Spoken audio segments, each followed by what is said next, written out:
สบายดีพี่น้องหมดสุขุสุคนเด้อตอนนี้เบานึกนั่งอยู่เฮือนน้องปลาเนาะ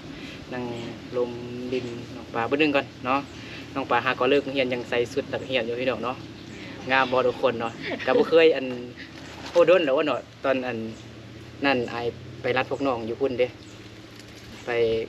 รัดทายเศร้านักเรียนคิวเข้มเนาะแต่ก็แบบบ่เห็นน้องปลาแบบลุงสุดแบบเต็มๆจังซี่นะแบบบ่จังได๋วะบ่ยาวหั่นนะเนาะน้องปลากำลังเฮ็ดหยังน้องปลาเซลพาเซลพาอยู่พี่น้องเนาะอันนี้แม่นเซลหลังจากเซลแล้วก็สิเฮ็ดหยังน้องปลาใส่แอลใส่เอวหั่นบ่ใส่เอวเนาะใส่จังไดมันอยู่ได้จังไดเอาอันเข้มขัดไว้บ่เครื่องประดับของอันชนเผ่ามงเนาะมื้อนี้น้องปลาก็เลิกเรียนไวขนาดเลยพี่น้องเนาะแล้วว่ามีนักเรียนมาเรียนอาจารย์ก็เลยเลิกมื้อนี้สั้นอยู่ห้องน้องมีจักคนน้องปลามีทั้งหมดจักคนตอนนั้นมี18คนแต่ว่าน้องปลาอยู่ม.6ปลาอยู่ม.6เนาะเอาเว้าคืนดูจักคนก่อนของน้องปลาน่ะของม.6เนาะตอนพักเรียนนึงแม่นมี18คนแล้วก็18คนแต่ว่าพักเรียนช่องนี้มีแต่16คน2คนออกแล้ว2คนออกแล้วผู้หญิงหรือผู้ชายน่ะผู้ชายเนาะอ๋อเป็นจังได๋เขาจึงเขาอยากได้เมียบ่หรือจังได๋บ่มักเรียนบ่เนาะสำหรับน้องปลาเนี่ยมักเรียนเนาะน้องปลาว่ามือวานนี่น้องปลาเสร็จมาว่าน้องปลาไปโรงเรียนผู้เดียวบ่จังได๋หรือ3คน3คนบ่ตอนนั้นน่ะน้องว่ามือก่อนหั่นน่ะไปผู้เดียวว่าซั่นพี่น้องเนาะส่วนหมู่เพื่อนบ่ไปโรงเรียนเนาะแล้วอาจารย์บ่จดรายชื่อบ่ผู้ขาดผู้มาผู้บ่มาอาจารย์จดบ่ในครูจดบ่น้องปลาบางทีก็จดอยู่บางทีก็บ่จดแบบมันจึงบ่ได้อยู่นำน้องปลาอยู่นำคณะห้องเนาะบางทีคณะห้องก็ค่าโรงเรียนอยู่ไดเนาะแม่นบ่ปลายิ้มใส่กล่องบ่นึงดอกให้กำลังแปลงอยู่อยู่ไกลแล้วก็บ่ได้ยินเนาะอยู่มอแฮงก็บ่เห็นหมดเนาะบ่เห็นยับมาหน่อยนึง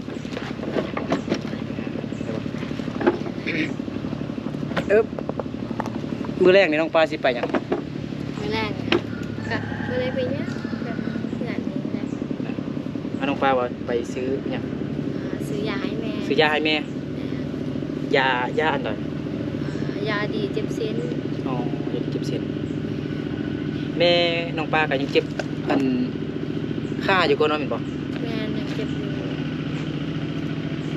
เจ็บมาหลายปีแล้วบ่ประมาณ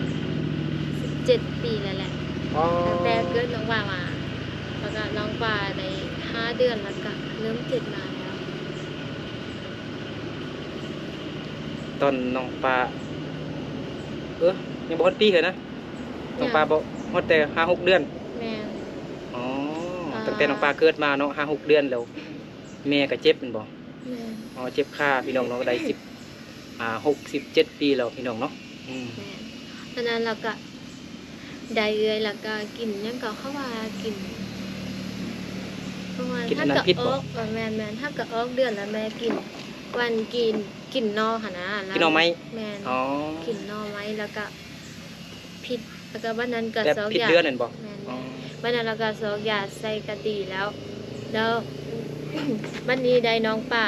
าก็ได้5 เดือนแล้วเราบ่มีหยังกินแล้วพอดีเวลานั้นแม่นกับเวลานี้แหละระยำนี้แหละแล้วเริ่มมีนอไม้แล้วแม่ก็กินมาเป็นย่างละติกะได้5 เดือน 6 เดือนแล้วก็บ่เป็นย่างกินอีกแม่นกินอีกแล้วก็ผิดมาอีกถึงมื้อนี้ซอกยาใส่ก็บ่ดีแล้วทำอิฐนั่นก็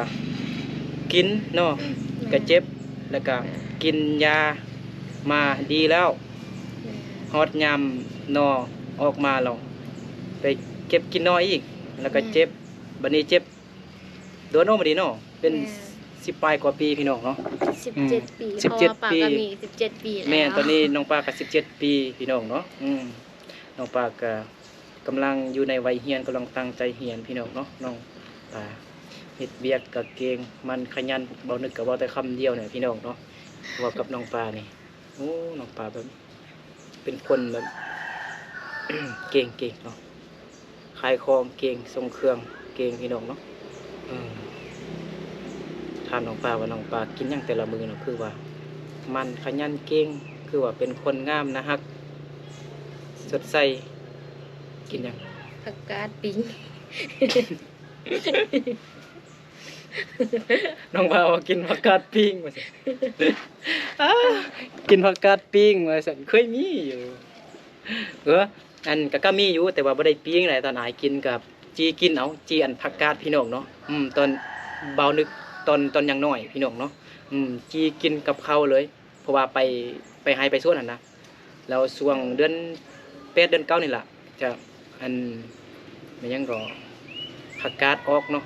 เขาแบบมักหวานตามให้ตามสวนนั่นนะแล้วเก็บใบมันมาแล้วก็บ่แม่นปิ้งจีกินเอาแต่ในยุคนี้แม่นน้องปลาว่าปิ้งเอาบัดนี้ ยอกซื่อๆพี่น้องน้องปลาก็ว่ายอกลายเนาะน้องปลาก็มักยอกเลยเนาะเป็นคนมักยอกเลยหรือว่าแม่นแท้บ่น้องปลาก ระแท้ เอาว่าแท้แม่น้องปลาเว้าเท่ๆได้ดิกินหยังฮะ กะกินเขา กินเขาหยังเขาเหนียวเขาเจ้า ข้าวเจ้าก็ได้ข้าวเหนียวก็ได้ แต่ลักๆแม่นน้องปลากินเขาเหนียวหรือว่าเขาเจ้า ข้าวเจ้า เขาเจ้าเนาะเขาเจ้าอันตามที่ไอไปถ่ายคลิปไปถ่ายทำในแต่ละท้องถิ่นพอดีเจอใส่ข้าวอันชนเผ่ามงเขานี่กินข้าวอยู่นะแล้วเขาเอาน้ำปลาใส่แล้วก็กินเห็นบ่ แม่น แล้วก็พอดีมีอัน FC คนนึงเนาะคอมเมนต์มาในคลิปเดาลืมไอก็ลืมแล้วแต่ว่าฮู้แต่ว่าอันคอมเมนต์ว่าผู้สาวมงเนาะไปเอาอันพวกไทยนะพวกคนไทยแล้ว ครัวนั่นต้มไก่ให้ไก่ลาดเสียบๆแล้วบ่กินแต่ข้าวกับน้ำเปล่าๆซื่อๆแล้วก็อิ่มเสียบกว่ากินต้มไก่ว่าซั่น แม่นแท้หรือว่าบ่แม่นก็บ่ฮู้นี่ได้ยินอัน FC เพิ่นคอมเมนต์มาบอกจังซี่ก็แซ่บอยู่บ่คันบ่มีน้ำแล้วกินบ่แซ่บแม่นบ่ป้า แม่น มันบ่แม่นบ่แซ่บมันกลืนบ่ลงแม่นบ่มันจะมันแค้นๆคออยู่เนาะแม่นบ่ แม่น อืม มันยังก็ คันเอาเหล้ายกใส่แซ่บบ่ บ่ บ่แม่นทางแล้วเนาะไปคนละทางแล้วมื้อนี้ แล้วมันกินนี่ก็มันเป็นแบบนั้นฐานะพอแม่เข้าพากินมามันก็กินแบบนั้นนะ พ่อแม่พากินตั้งแต่น้อยมาเนาะ กูมียังกินกะกินแบบนั้นแหละเอาโมงเลยนะ ให้มาแต่ละเทื่อคือบ่เห็นพ่อน้องปลา พ่อกับแม่บอยู่น้ำกันแล้ว อ๋อพ่อแม่น้องปลาแบบแยกทางกันบ่แยกทางกันดนแล้วบ่น้องปลามาให้แห้งเลยบ่ด ตอนน้อง ตอนน้องปลาจักปี 7 ปี หึ 7 ปีตอนน้อง ตอนน้องปลา7ปีซื่อๆตอนอยู่ป .2 ปหนึ่ง ป .1 อยู่ แบบอันยังเกาะน้องปากะ ปหนึ่งยังกะปหนึ่งหรือปสองปหนึ่ง อ๋อสั่นกระดนแล้วพี่น้องเนาะกะเป็นจักปี10ปีแล้วเนาะ10ปี11ปีแล้วเนาะบ่เพราะว่าตอนนี้ก็น้องปลาก็17ปีแล้ว 10 ปีแล้ว เนาะ10ปีแล้วตั้งแต่แม่น้องปลากับพ่อน้องปลาแยกทางกันเนาะสมพรเลยมาเธอใดบ่เห็นพ่อน้องปลาพี่น้องเนาะ กับ แล้วก็ แม่อยู่น้ำกันแล้ว เนียนน้องปลาก็เป็นแบบเอาแบบเขาเอิ้นจังไดวะเสาหลักของครอบครัวพี่น้องเนาะเมื่ออันน้องปลาบ่เห็นอันแบบจังไดพ่อบ่อยู่หั่นนะแล้วก็น้องปลาเนี่ยก็แบบสู้ชีวิตแฮงพี่น้องเนาะหาเงินหาคำเฮ็ดเวียกเฮ็ดงานก็แม่นแต่น้องปลาเนาะหาเงินโดยตัวเองส่งตัวเองไปเรียนเป็นบ่น้องปลาเนาะ กำลังอยู่ เนาะ แม่น แม่น้องปลาก็เจ็บขาไปทำงานบ่ได้ไปเฮ็ดเวียกบ่ได้เด้เนาะเห็นบ่อืมอืมแล้วพ่อน้องหันไปเอาเมียใหม่หรอ แม่ไปเอาเมียมาแล้วตอนนี้ พ่อน้องปลา ตอนนี้เขาจะก็มีลูก มีลูกทำกันแล้วเนาะ แม่ อ๋อมีแต่แม่น้องปลายังบ่ทันเอาผัวเถื่อผัวใหม่เนาะ แม่ หรือว่าแม่น้องปลาบ่อยากได้ผัวใหม่อีกบ่ บ่อยากได้ บ่อยากได้แล้วเนาะ ว่าสิอยู่นำลูกเอา แล้วน้องปลาคิดฮอดพอบ่ ก็ก็คิดฮอดอยู่แต่ คิดฮ ว่า อด ก็ อยู่ บ่วันได้ดอกแต่ ปานใดยันตอนนั้นก็คือสิบ่ค่อยฮู้หยังปานใดแม่นบ่ ก็ฮู้ ห แล้ รือ ว ว่า ได้ ฮู้ แต่ว่า น้อยนึงแม่นบ่ แต่ว่าอันพ่อน้องปากก็บ่ได้อยู่นำน้องปากแต่น้อยมาก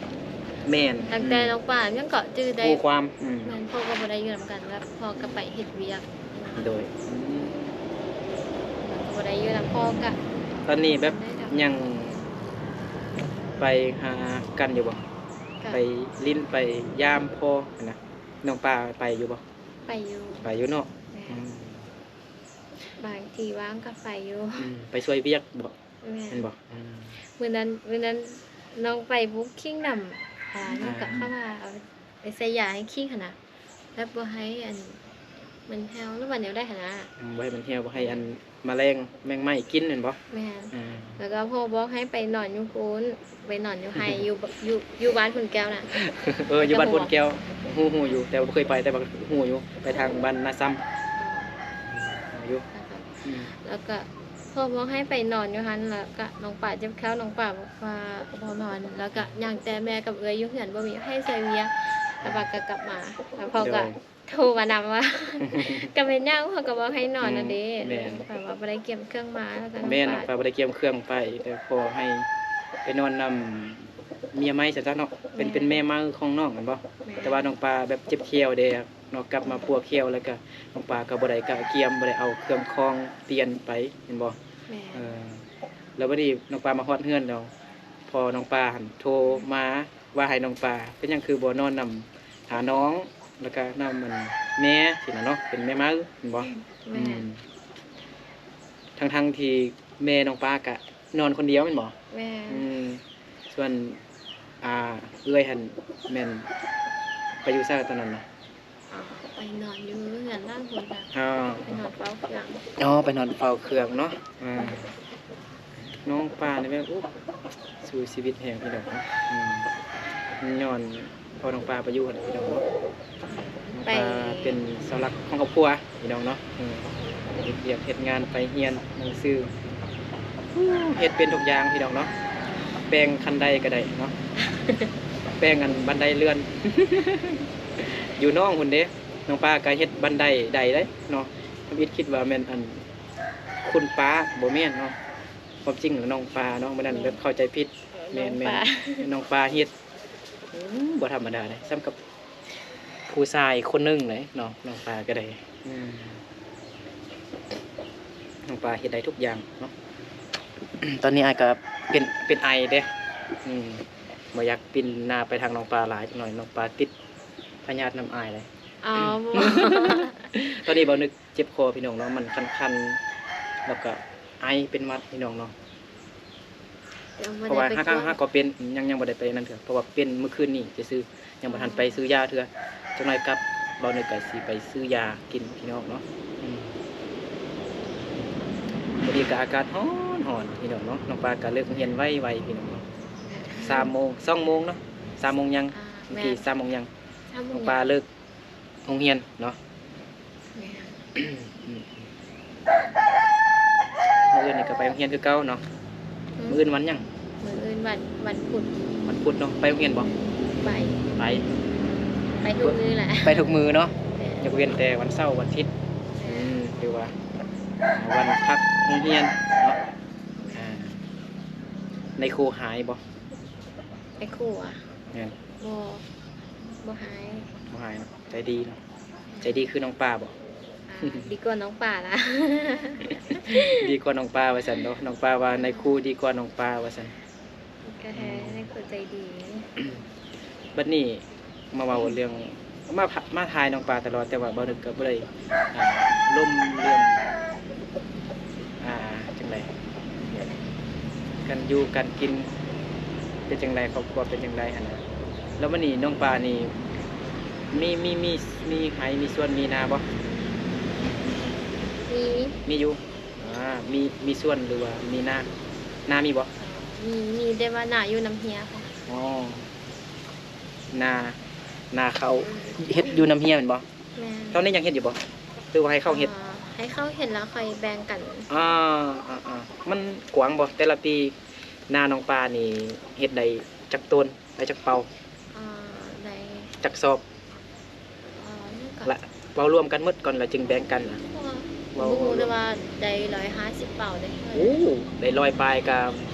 คือว่านาของน้องปลานี่กว้างแฮงไหมให้พี่น้องอยู่ทางบ้านน้ำเฮียพุ่นเฮ็ดเป็นบ่ แม่ หลังจากเก็บเกี่ยวมาแล้วก็แบ่งกันเนาะ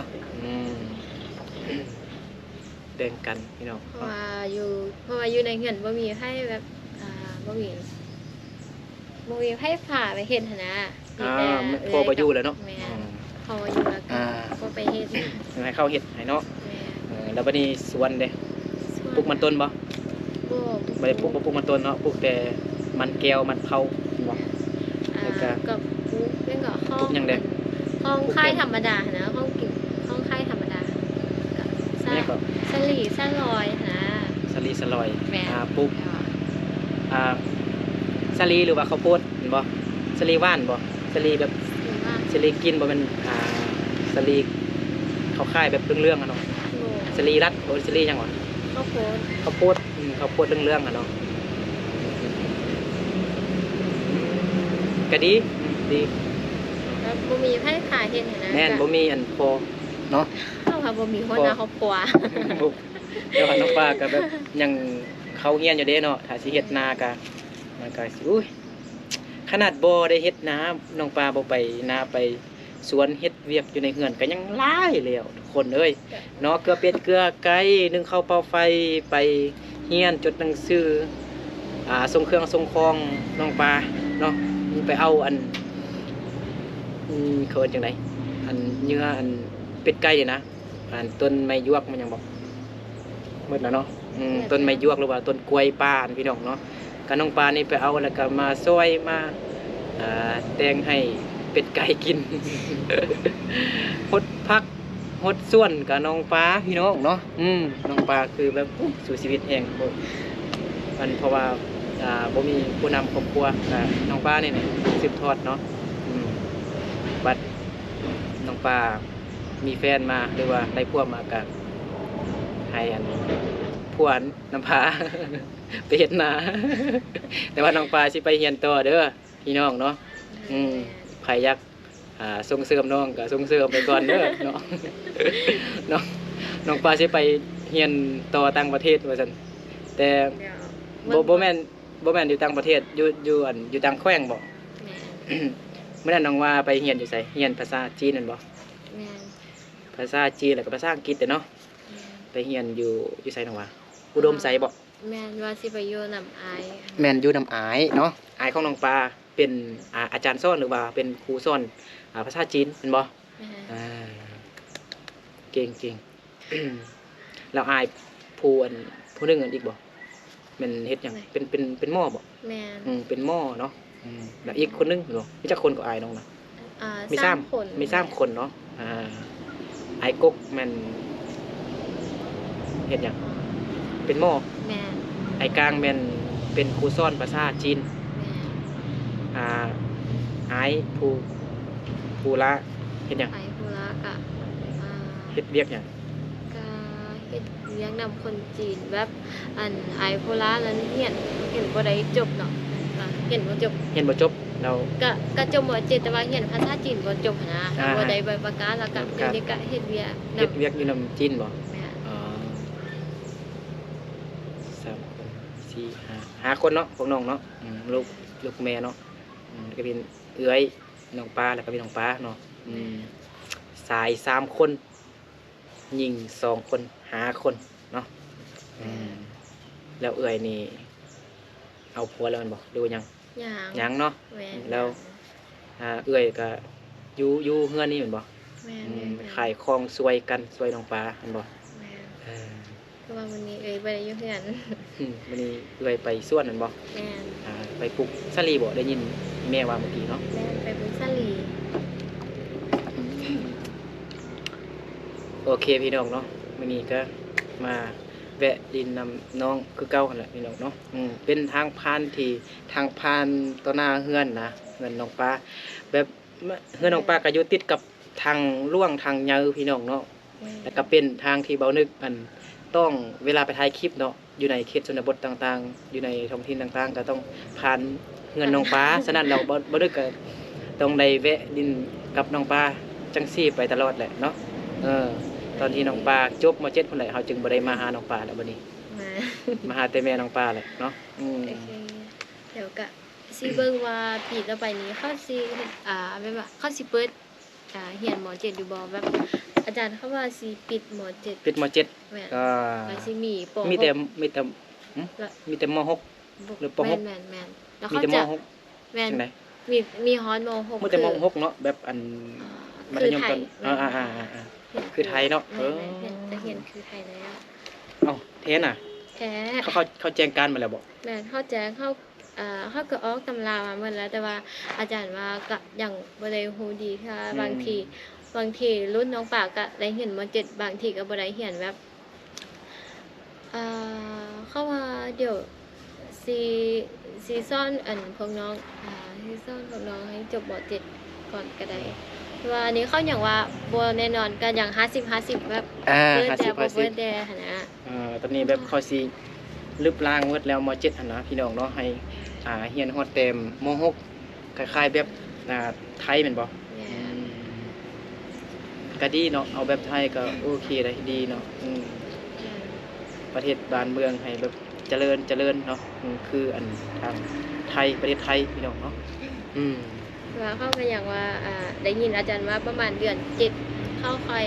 ไปประชุมแล้วค่อยเอาคำตอบมา ให้น้องๆฟังอีกว่าเป็นแนวได้ว่าสิได้เห็นหมอ7บ่หาเขาก็ว่านั้น โดย กันอย่างบ่แน่นอนแทนอย่าง50อยู่ 50พี่น้องเนาะโอเคเดี๋ยวก็รบกวนน้องปลาโดนแล้วพี่น้องเนาะจักหน่อยน้องปลาก็สิไปซื้อ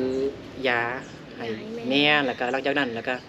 คันบ่ไปส่งของเครื่องกะน้องปลาก็เกลือเป็ดเกลือไก่เกลือหมูเกลือหมาเกลือเสื้อเกลือสิงบ่แม่นเนาะ เกลือเสื้อแล้ววันนี้เนาะก็ยอกันไปเนาะเสื้อนี่บ่เลี้ยงแต่แมวมันบ่แมวมีบ่ บ่ แมวบ่มีแต่หมาเนาะ แม่บ่มักแม่บ่มักแมว แต่แมวนี่มันอันนั้นได้มันไปกินหนูมันหยังหนูกัดเครื่องคองเป่าเขาเปลือกแล้วก็แมวไปไล่ให้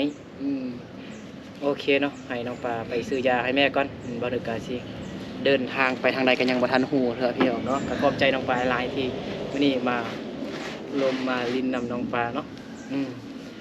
โอเคเอาสำหรับคลิปนี้น้องปลากับบ่นึกขอลาFC ที่นะฮักทุกท่านเนาะถ้าพาเกิดมาคลิปนี้ฝากกดไลค์กดแชร์กดติดตามเพื่อเป็นกำลังใจให้บ่นึกทำคลิปให้บ่นึกมีกำลังใจไปหาสาวๆงามๆให้พี่น้อง FC ทุกท่านได้รับเบิ่งได้รับชมเนาะโอเคสบายดี บาย บ๊ายบาย